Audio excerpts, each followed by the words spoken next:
Now we're going to talk about idiot lights. Well, service engine soon lights, yellow ones, and red lights. Red lights are bad. Red lights mean you have no oil pressure. Means that's bad.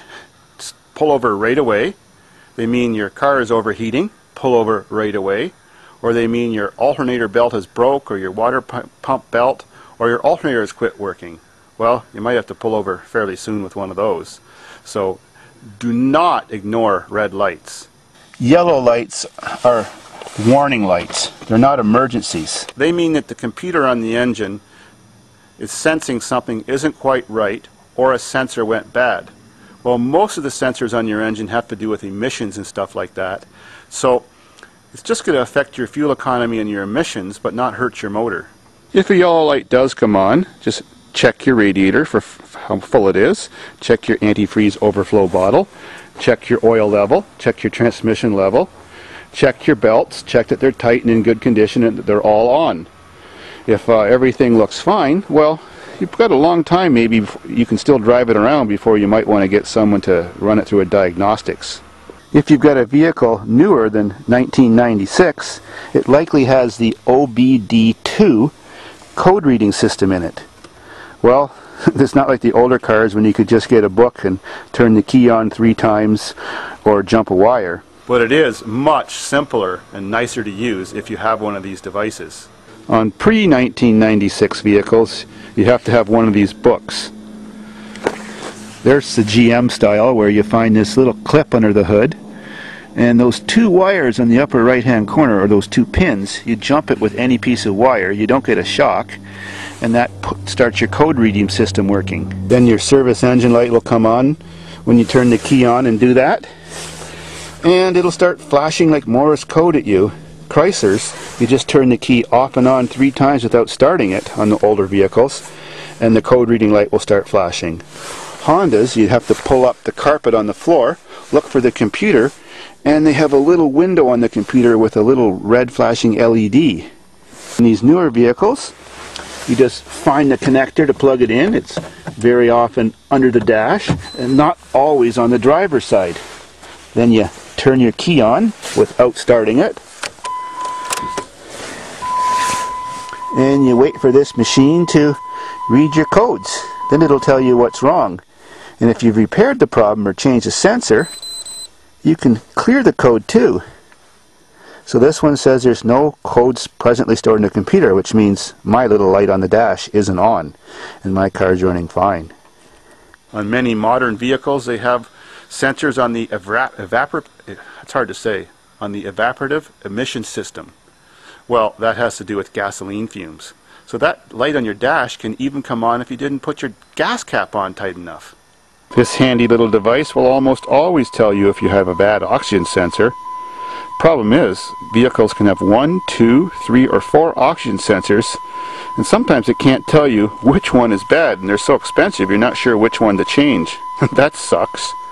I paid $85 for this device at Canadian Tire on sale. You can get them online as cheap as $39 and $49 if you want.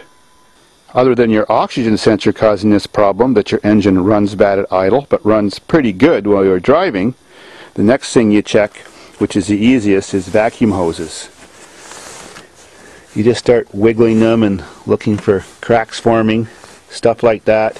Sometimes you can't find the other end, so then you pinch them with needle nose vice grips or pliers and see if it makes it run better. Sometimes even your big brake booster, which is a big vacuum diaphragm inside that metal housing, gets a crack in the rubber, and you're losing vacuum from the hose that feeds your power brake booster. So your engine changes a lot. When you push your brake, it might start running better when you're pushing your brake, or running worse. The way you test to see if your brake booster is leaking vacuum and causing your motor run bad is you just pinch the hose going to it, or remove the hose, put your finger on that hole while it's running, and see if it runs better then.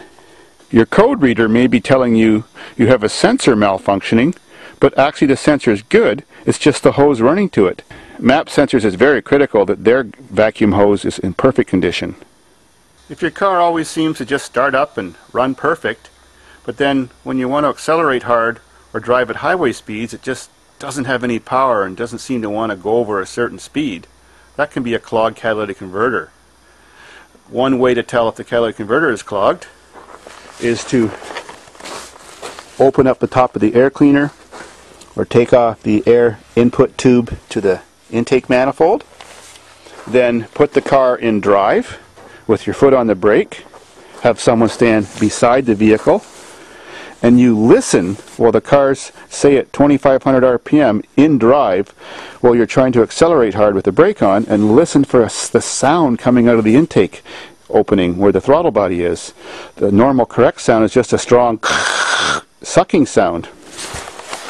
The incorrect sound is a wah sound. On some vehicles it even looks like fuel spraying out the wrong way. Little sprays of it.